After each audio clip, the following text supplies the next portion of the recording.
Education savings accounts, border security, property tax reform. Lawmakers have big plans this coming session, and those plans come with big price tags. On Monday, State Comptroller Glenn Hegar will release his estimate of how much money lawmakers will have to spend when they make the next state budget. We spoke with Hegar to get his perspective on the key takeaways and his recommendations for what the state should do with the funding.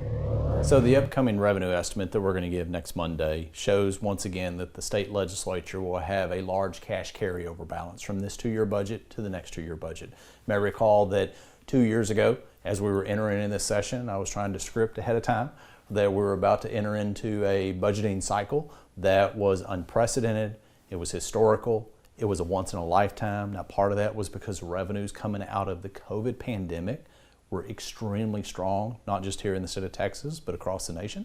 Also, you had record high 40-year inflation, so that meant the price of things cost more. So as you paid more for it, more revenues came into the legislature.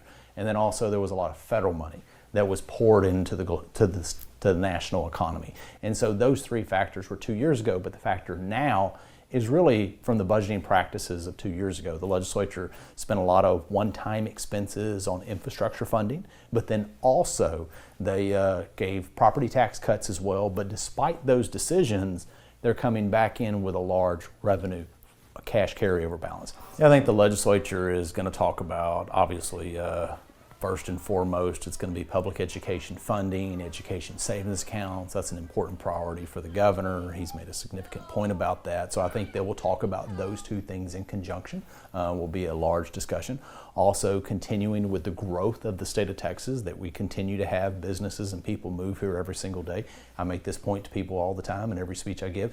Every morning when you wake up in Texas, there's roughly another 1,200 people that call Texas home today that were here yesterday. Obviously, Winter Storm Uri got everybody's attention about our electrical infrastructure and our grid, as well as our hot summers. Texas has continued to grow in our electrical needs and demands, unlike most of the rest of the nation that was relatively flat. But now, because of AGI, cryptocurrency, data centers, and the continued use and the growth of the state of Texas, I think trying to continue to make sure that we meet that infrastructure need for electrical demands in the future of the state of Texas over the course of the next several years, which are projected at very high growth rates every single year from year to year, making sure that we are investing in that area and that the state needs to do some type of encouraging to make sure we have that electrical generation in the state of Texas, so we have that reliability. I think that's going to be an important piece. And then I think, as always, the legislature is going to talk about something that I've heard for a couple of decades that ends up being about more so property taxes than anything else.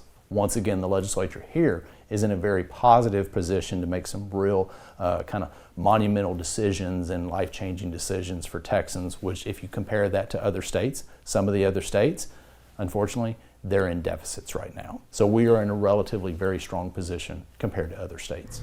Hegar said the state also has a record amount in the rainy day fund. Right now, the balance is close to $24 billion. The money comes from a portion of oil and gas severance tax collections. The fund has been tapped in previous years after natural disasters like Hurricane Harvey, but lawmakers can also use the fund to respond to shortfalls or other budget needs.